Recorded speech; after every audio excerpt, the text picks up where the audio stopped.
I take the time and I give it some thought. Basic human rights for all of us. And to have been working on it for over 40 some years as an individual, and all of the other different individuals engaged in such a program as this throughout our lifetime. And we have here in America today what we have. And it makes me want to say to all of you that are listening that no one cares for you. You may be white, but whites don't care for you. You may be a person of color, but people of color don't care for you. Or males don't care for you. Or female, they don't care for you. Straight, they don't care for you. Or LGBTQ, they don't care for you. So what you actually have are individuals who are connected with other individuals one way or another. But the purpose, the real purpose, is to some sort of benefit that you get from that association. And it is that association that keeps you together, that desire for that benefit from that association that keeps you together. And if you knew up front that you would not get any benefit from that association, I'm sure it would end. But I want you to know as well that there is one that cares for you. And that is the one that is responsible for your being here. That one who is responsible for you being here.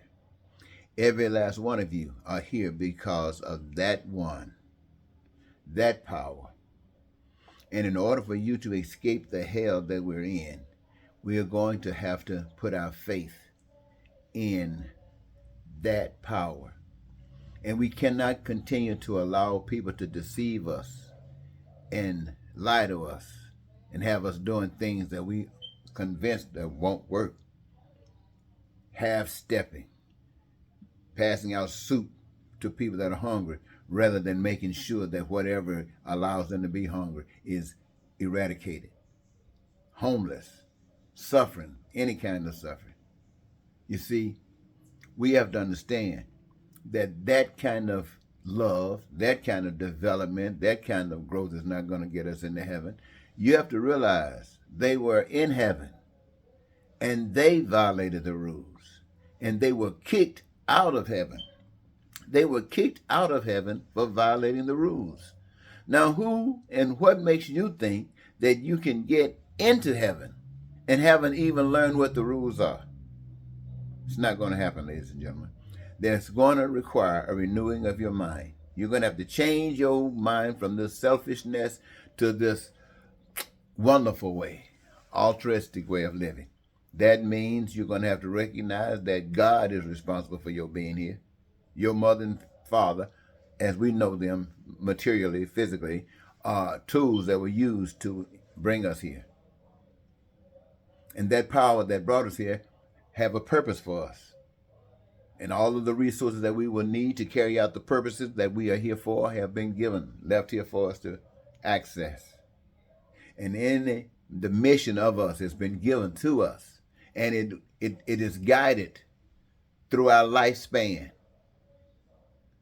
Our purpose for being here, to engage ourselves in the creation, not just so that we can live as though we're in heaven, but we can take care of the business that God has for us to do. And the truth of it, ladies and gentlemen, is this.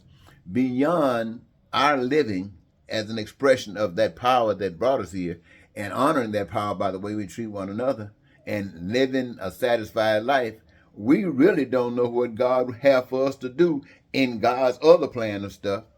We haven't even conquered our little living together yet.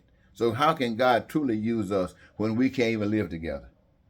We have to accomplish that. And that will be a benefit once we put our faith in the power that is responsible for our being here. I just thought I'd share that with you, ladies and gentlemen, because I realize that the pain and suffering has been going on always. And all of these 40 years that I've been there talking, the pain and suffering is still going on. Me standing here talking today and all of those others that's talking today, wherever they might be, the suffering is still going on. And it's not going to stop until you, the people, make that decision that you are not going to put up with it any longer. Now, you can sit back and listen to any lie that people tell you, thinking someone is going to come and wipe away this problem for you. It's not going to happen. You can wait till eternity. And if this problem leaves, it will only leave when you, the people, take responsibility and get rid of it. You, the people, get rid of it. Now, you can get rid of it today, or you can get rid of it 1,000 years from today. But you will be the one that gets rid of it, and God has given that responsibility to us. And we alone can only access it when we have faith in God. Thank you.